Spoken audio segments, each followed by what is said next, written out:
Sanibonani, welcome back to any video. Ngiyabonga kakhulu for coming. Ungakhohlwa ukusubscribe, like video, share video as well. Okay, so ngizothanda ukukhuluma ngodaba ke lukaGogo Skhotheni no-Told Us More, including uGogo Maweni. There's a part where uTold Us More, I think he's a comedian and also isangoma, and wayelapha naka podcast and chill wasekhuluma ke ngodaba lokuthi uma ngabe umuntu ongumama ukhulelwe and udila ngemithi kakhulu mhlawumbe usebenzisa imithi and you are pregnant, leyo nto iya affectani ingane esiswini. Ekhuluma ngani ngengane kaGogo Skhotheni bese yadlula emhlabeni, may so rest in peace. Wazalwa enama kunama condition yana bafowethu waphila esibhedlela into kanjalo nje wagcina edlulile umntwana. And also siyazi ukuthi sizwile khona la ka social media kuthiwa uGogo Skhotheni ingane yakhe nayo ine yangazi epilepsy, allegedly everything is alleged, ngoba ngifuna ukuthi uthophilile uthe ingane kaGogo Maweni kuthiwa nayo iphila nomkhuhlane thizeni, I think bathe epilepsy, and then ingane kaGogo Skhotheni yaphila ngaleyo ndlela eminyakanyana leyo waseyadlula umntana. So Told Us More laphana ke address uGogo Skhotheni including uMaweni, wakhuluma nje ngale into yokuthi izangoma imithi intontona ukuthi mawumama okhulelwe ususebenzisa imithi kuyam affecta umntwana esiswini, ingakho mhlambe ingane isuke izalwe ke ingekho right, of which I think they were offended uGogo Maweni noGogo Skhotheni. I think uGogo Maweni kakhulu uoffendwe udaba lokuthi kwathiwa ke she's a murderer. Wathi mabe kumbuza laphana ke oMacGibe noSoluphenduka uTold Us More bethi comments on Gogo Maweni doctor or what she is a murderer Maweni, not Dr. Maweni. Wathi murderer Maweni, yonke leyo nto engathi Gogo Maweni nje useyamthreatenisha naye uthi hayi okay sizobona ke bhuti ngizolahlela on my screen what was said by uGogo Maweni ka Instagram post engathi she is coming for uTold Us More. On the other side kune video engizoyilahlela lana guys, ama copyrights ngingatholi copyright when it comes to uthando nesithembu. So manje ukulahlela ama clip abanye abantu guys siyazi ukuthi kunzima. Umuntu wasebenzisa i-video yakhe or whatever umsebenzi wakhe lana on YouTube, you get a copyright. Okay, it's a strike or copyright claim into ikanjalo bafethu. So mina ngistrikewe ke because ngiye ngafaka i-video lana ekamayeni ethi kumthombeni angabe u 2 minutes, right? So I got a strike, so ngiboshiwe ke bafethu, so ngisebenza ngibhekile.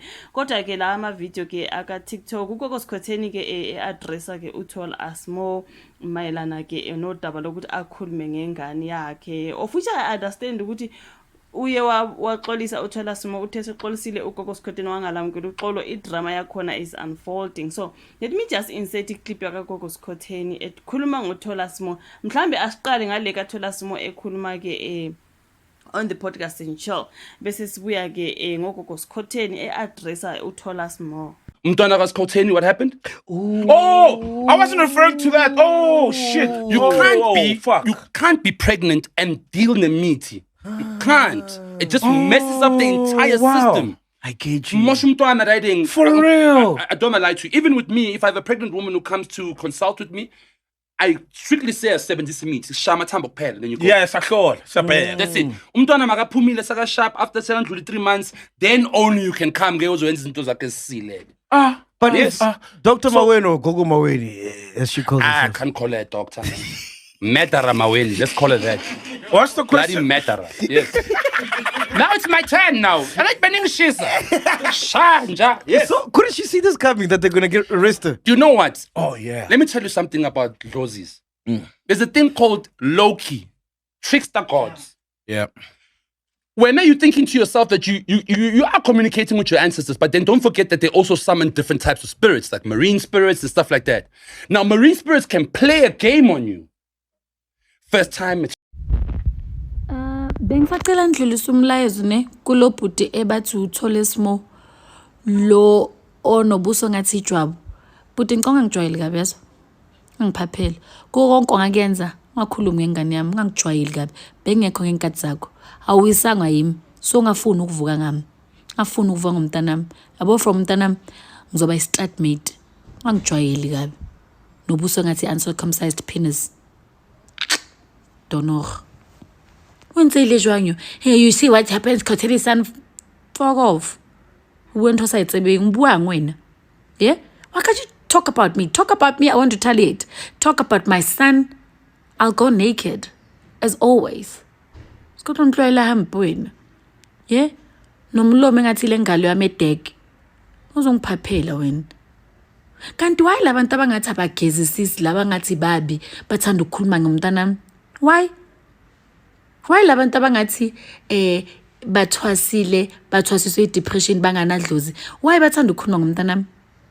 So your kids are gonna live forever. They're not gonna die simply because when I was sebenzisa umuntu consulta. Dude, get customers, get clients, get patients, not ngegama lami. Angijwayeli kabona benguphi ngenkathi zakho. Lastly nimtshela ukuthi awugeza. Lento ukuthi ngijwayelwe abantu abangagezi ngathi seyiba serious manje. Nibuyibheke ebilini before nisiphendula. MacG Sol, cela nibheke abantu enibabiza yena podcast. Mangabe bangena nje bafana nalobhuti, banike ivaslap neshawa bageze lapho. Uma bangageza ngaba bakhuluma amasimba. Umlomo wakho unuka ikukubuka nje. Uyabona ukuthi lo umlomo unuka ingcuza. Sikanhlwayela mpweni. Kitsho miyawo. Apologized to Gogo Skotheni. Okay? I apologize for speaking the truth. I want to warn all the women out there, if you are pregnant and uzodlala ngemeat, it will affect your child. Ngitshele live. Whether you like it or not, hamba wena udlala ngemeat and come back and tell me. So, I WhatsApped Gogo Skotheni. The first WhatsApp I got from her, she was fucking swearing at me. Okay? I accepted. I said, it's okay. I won't retaliate. I'm cool. I responded back with a public apology. I spoke to all of her Sangoma friends. Abu Pressure, you can name them. We spoke as a Sangoma community. 2-3 in the morning. I apologized to Idlos Lagas Skotheni. I spoke to my Gobela.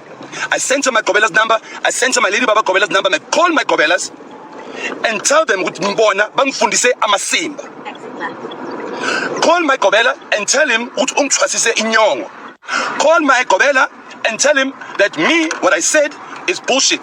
Call the Sangoma Traditional Council and ask them if what I said was bullshit. I apologize to you now, Skotheni. And I can see you taking me for a boost. You're taking me for a boost. Let me tell you something. Let's tell you something. Ni right lang khona shem. Yabona lang khona. Yabona ngqokeni. Yabona ukuthi ngimani kanjani. Do you see who's this? That's my personal assistant I hired from the Philippines. Dangezen since Feb. Ngibheka kahle ngisi DJ mina. I'm not a DJ. That's one thing you must know. And I see Ntanga. I respected you enough, mara ngiyakubona ukuthi ungibona ngathi ngislim. Uyangiyela kahle kahle wena. Uyangiyela. Ngazonya.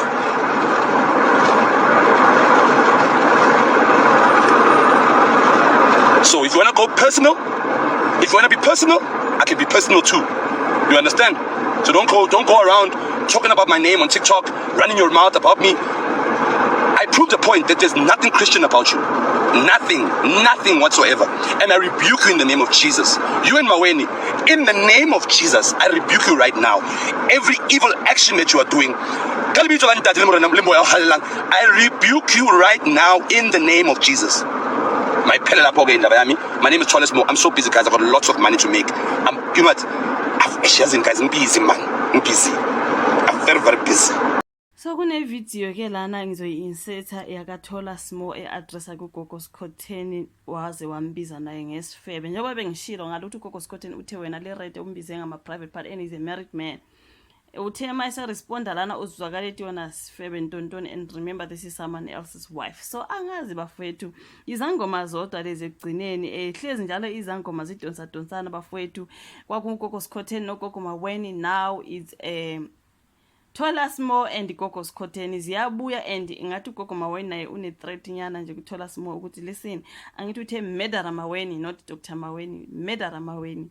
So kuningi bafethu hayi ungada shema kanti uhlezi kuliwa nje zangoma yini bafethu angithi zonke izangoma kodwa sengisho lezi mhlambe kakhulu esizijwayele on social media hlezi njalo bayalwa bafethu. So uthi uthola Smo for alifuna uxolo lwami ke hamba uyofa. Woo! Hayi angazi bafethu. Your thoughts in the comment section. Like video, subscribe, share. Bese siyabonana kwenye video elandelayo. Bye.